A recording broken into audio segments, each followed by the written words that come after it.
દોસ્તો નમસ્કાર. આજે વાત કરીશું માહિતી, information. Information is power, knowledge is power. બંને વચ્ચે ભેદ છે, પણ આજે આપણે વાત કરીશું માત્ર ઇન્ફોર્મેશનની. ઘણા વિદ્વાનોએ કહ્યું છે કે ઇન્ફોર્મેશન ઇઝ પાવર, અને સામાન્ય રીતે આપણે પણ અહેસાસ કરી શકીએ છીએ કે માહિતી જેની જોડે હોય, સાચી માહિતી અથવા તો સચોટ માહિતી, એ માણસ પાવરફુલ હોય. કારણ કે એને બધી જ ખબર હોય, દુનિયાની બધી જ ખબર હોય, દુનિયાના સંશોધનોની ખબર હોય. તો પહેલાં તો આપણે વાત કરીશું કે માહિતીનો અર્થ, માહિતીની ડેફિનેશન. માહિતી એટલે એક સંદેશ, માહિતી એટલે સંદેશાની આપલે. માહિતી એટલે કોઈ બાબત ઉપર પોતાની રાય દર્જ કરવી, બીજા કોઈકને સંદેશો પહોંચાડવો, કોઈ બનાવ બન્યો હોય, કોઈ ઘટના બની હોય, એ સંદર્ભમાં માહિતી પહોંચાડવી અથવા તો સંદેશો પહોંચાડવો, એને આપણે કહીશું માહિતી. મિત્રો, માહિતીના તો ઘણા બધા આપણે આમ જોઈએ કે એની ડેફિનેશન ઘણી બધી થાય, પણ સિમ્પલ એક વ્યક્તિથી બીજી વ્યક્તિને મળે જે, એને આપણે માહિતી કહીએ. માહિતી એથી માણસમાં બદલાવ આવી જાય છે. પહેલાં માણસ જે હોય ને માહિતી મળી જાય એ પછી માણસમાં બદલાવ. ધારો કે કોઈક વિદ્યાર્થી રિઝલ્ટની રાહ જોતો હોય અને જ્યાં સુધી એનું રિઝલ્ટ ના આવ્યું હોય ત્યાં સુધી એ વિદ્યાર્થી ચિંતિત હોય, અને અચાનક રિઝલ્ટ આવી જાય અને કોઈ કહે એને કે તારે ડિસ્ટિંક્શન આવી જાય છે, ત્યારે વિદ્યાર્થી ખુશ થઈ જાય. ચેન્જ, માહિતીથી ચેન્જ. કોઈ બેનનો ડેઝર્ટેશન ચાલતો હોય અને એના ટોપિકમાં કંઈક મિસ્ટેક હોય તો એને ચિંતા થાય કે ખરેખર કંઈ મિસ્ટેક નથી, પણ પછી એને સાચી માહિતી મળે છે ત્યારે એ બેન જે હોય એ આનંદમાં આવી જાય છે. ચેન્જ, તમારા વિચારો ચેન્જ કરી દે છે માહિતી. માહિતી એટલે વિચારોની આપલે પણ થાય. મિત્રો, માહિતીમાં આપણે આજે જોઈશું કે માહિતીને લક્ષણો કેવા છે. તો માહિતી એક પરિવર્તનશીલ છે.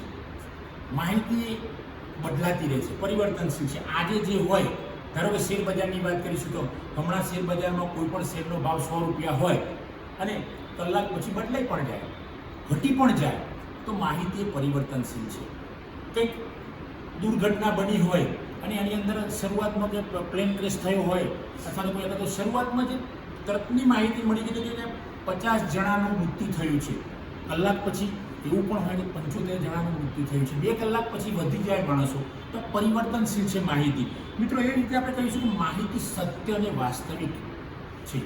માહિતી સત્ય અને વાસ્તવિક હોય એવી વાત છે. ધારો કે આપણે ફિલ્મોમાં ઘણીવાર જોતા હોઈએ તો આપણને એમ લાગે કે પેલો 5 માળની બિલ્ડિંગથી 10 માળની બિલ્ડિંગથી સ્પાઈડરમેન પડતો હોય છે અથવા તો મેઇન હીરો હોય એ ઉપરથી પડતો હોય છે બિલ્ડિંગમાં તોય બચી જાય છે.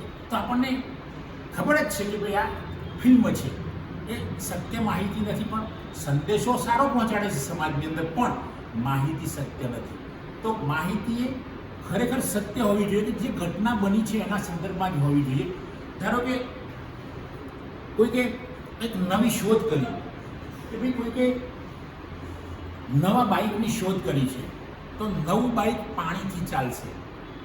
તો આ પાણીથી ચાલવું જોઈએ, એનો ખતરો થયેલો હોવો જોઈએ, ત્યારે માહિતી આપણે કહીશું કે સત્ય છે અથવા તો છે. માહિતી ચોક્કસ હોવી જોઈએ. મિત્રો, માહિતી એ ચોક્કસ હોવી જોઈએ. જો ચોક્કસ ના હોય તો એમાં મુશ્કેલી ઊભી થાય. ચોકસાઈ માટે માહિતીમાં ચોકસાઈ હોય તો જ માહિતી ચોક્કસ હોય. એ સિવાય આપણે વાત કરીશું માહિતી પ્રમાણભૂત હોવી જોઈએ. એટલે માહિતી આપનાર કોણ વ્યક્તિ છે, કયો સોર્સ છે, માનવીય સોર્સ છે, સંસ્થાગત છે, અથવા તો તમે એઆઈ પરથી લેતા હોય તો એ સ્ત્રોત કેટલો ઓથેન્ટિક છે, કેટલો અધિકૃત છે, એ પણ ખાસ ધ્યાન રાખવાની જરૂર છે. નહીં તો માહિતી પ્રમાણભૂત કહેવાશે નહીં.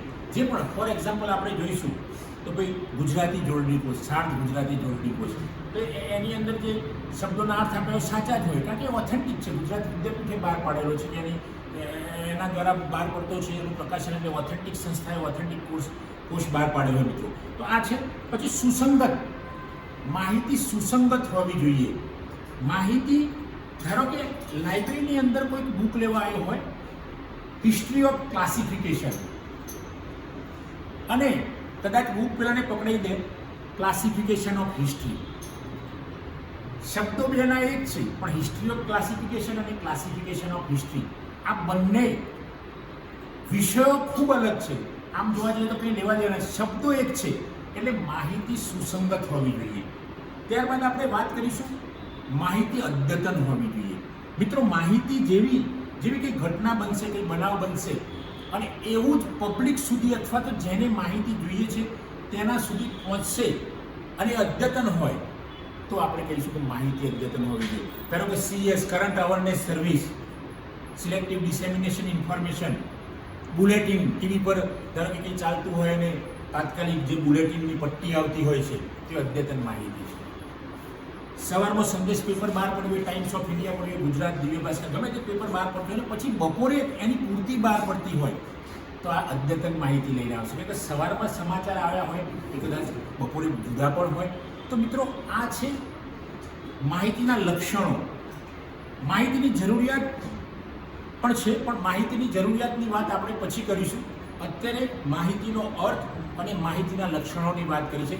મિત્રો, આ માહિતી દરેક આ લેક્ચરે દરેક વિદ્યાર્થી, દરેક સંશોધક, પબ્લિકને પણ કામમાં આવશે, આમ જનતાને પણ કામમાં આવશે. ખાસ કરીને લાઇબ્રેરી અને ઇન્ફોર્મેશન સાયન્સમાં ભણતા વિદ્યાર્થીઓને તો ખાસ કામમાં આવશે.